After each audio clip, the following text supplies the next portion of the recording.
রহমানির রহিম। আজ আমি কদবেল মাখা তৈরি করব, সুস্বাদু যাতে হয়। এখানে আমি লবণ নিয়েছি, চিনি নিয়েছি 1 টেবিল চামচ, লবণ নিয়েছি 1/2 চা চামচ, লেবুর পাতা নিয়েছি 3টা, কাঁচামরিচ নিয়েছি 1টা, কদবেল নিয়েছি একটা 50 টাকা দামের। কাঁচামরিচটা কেটে নিচ্ছি।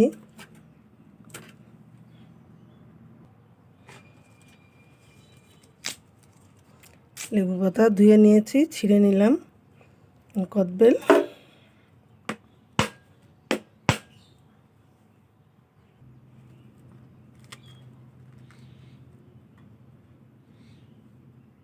এর ভিতর একে একে সব উপকরণ দিয়ে দিলাম। এই মাখাটা খেতে খুবই সুস্বাদু হয়। আপনারা মাখায় খাবেন, আশা করি ভালো লাগবে। ভালো লাগলে লাইক, কমেন্ট, সাবস্ক্রাইব করবেন প্লিজ। এই তো হয়ে গেল আমার সুস্বাদু কদবেল মাখা। আল্লাহ হাফেজ।